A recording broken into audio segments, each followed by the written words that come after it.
Hi guys, my name is Crystal and welcome to my YouTube channel. I am now receiving messages from Facebook dating. One of them says he's called Richard. Right? I've got a message from a guy called Richard. And I've got various other messages as well. There is a kid crying, constantly outside. The cleaners are rattling their trolleys. There's a male cleaner with a big black beard that comes down every morning with his trolley and empties all the bins around the Rochester Riverside. So he's got a metal shopping trolley. He puts all the rubbish into black bin bags and puts them in his trolley and cleans all the bins. I went out earlier yesterday. I'm trying to take things easy and not rush around, and I'm certainly not angry. I just feel upset that people can bully so much that someone feels so low about themselves, and that a lot of young people have committed suicide because of the pressures of going to school and online bullying as well, Snapchat being one of them. You know, youngsters being murdered and committing suicide because of the pressures of this social media bullying is disgusting. You know, some young girls and women could be extremely callous and cruel and not realise what they're saying affects a person so much that they actually go home and kill themselves after words that somebody said. Now, I've been listening to Russell Brand's videos and I'm trying to meditate. Whenever I get anxious, I will sit down, I will take a step back, I will count to 10 and I'll just close my eyes and ignore it. So what's happened today is the outside environment has made me feel bloody awful. The loud noises, the exhaust fumes stink. Next door's kids went out with their mum, and I know the child's autistic, but when a child shouts out, "Yuck!" outside as I'm looking out the window, it just depends the way you're feeling. A lot of people say, oh, it's just a kid being stupid. Some people might take that to heart. Some people might think, my God, that was loud. Why was it necessary to shout it that loud so the whole street could hear it? And then there was a guy that got out of the car with his elderly mother with grey hair. And then this baby started going, down the road. So yeah, I did say that yesterday I went out to the co-op because I redeemed the scratch card. I just had the receipt earlier, I was going through it. So last night, me, Crystal, was in the co-op. No, not last night, it was 2:38 I went out to the co-op. I went out 2:38. There was a man behind me with a tube of toothpaste, Colgate toothpaste, and there was a man having a discussion about a burger. He'd been charged too much for a burger, and he was there for about 10-15 minutes discussing the price of this burger. He wanted his money back, I think. I got some bubblegum lollies, the Sun newspaper, a bag of giant Wotsits, chocolate tea cakes, yuzu strawberry, apple juice,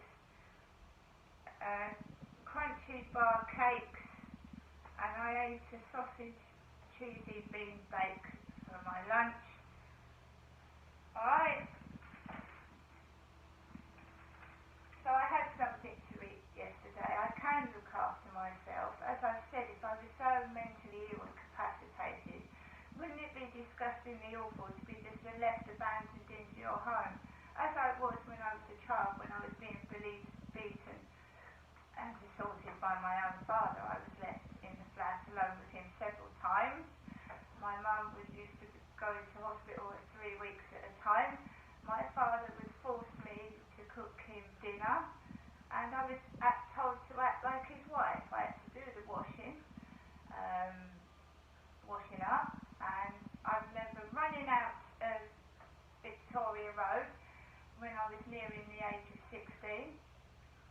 It was a Sunday.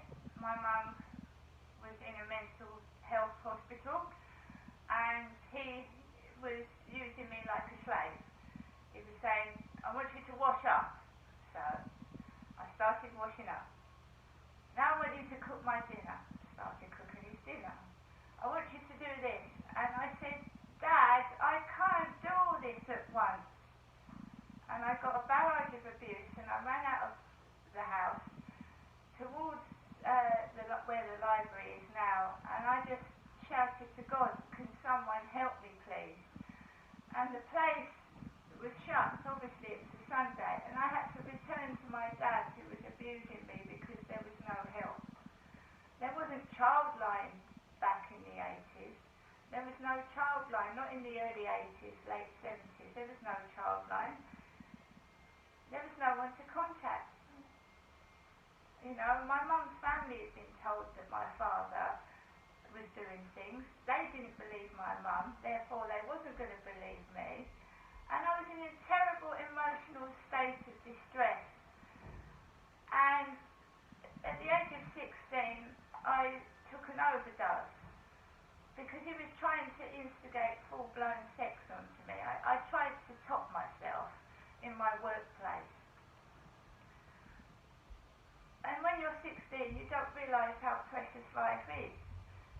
You know, I wasn't treated like a suicide case.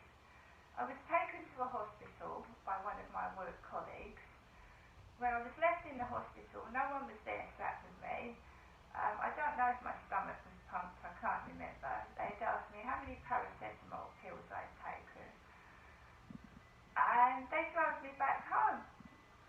They did an assessment and they said that I was not at risk enough to get help, any psychiatric help whatsoever. And I was left to cope with a father that wanted to have sex with me, and I couldn't deal with it. And I'd been to doctors. They said you must be doing something to make your dad do those things to you. Excuse me, this started when I was 10 years old. What you're calling a 10-year-old a provocative child, are you? Some men, you know, no, it doesn't matter how someone dresses, right? Men wear shorts and they take their vests off and walk with bare chest in front of women. You know, you don't force yourself on somebody. It's not to do with the way you dress. You obey the law. And when things are illegal, they're illegal. And if you get caught doing illegal stuff, you should go to prison or get prosecuted. But it's never happened in my case. Right?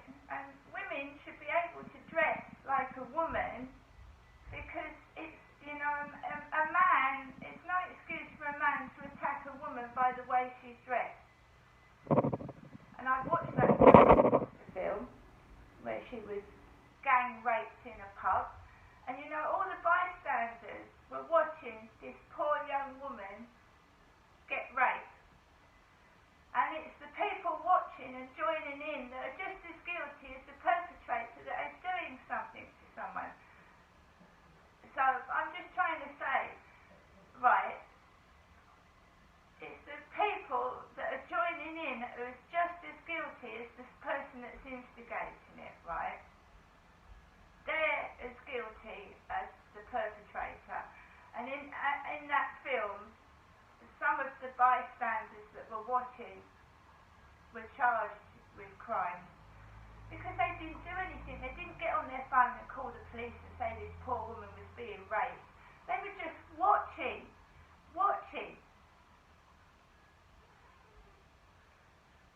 I am a woman. I don't see why, you know, my sister as well suffered. She suffered. Had her clothes torn up. Alright? And was forced to wear clothes that looked like an old lady. Why can't a woman dress like a woman if a man can wear shorts that go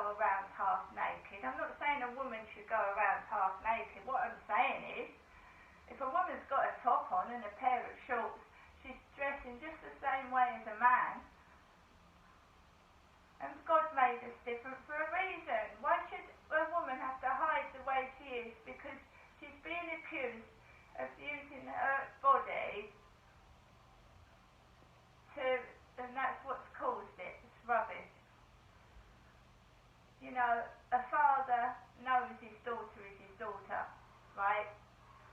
A father, has seen his daughter naked in the bath with no clothes on. So what that doctor told me, it was the way I was addressing, was a load of absolute bollocks. So when I was a kid, my dad had obviously seen me in the bath with no clothes on. So can you answer that one? Can you fucking answer that one?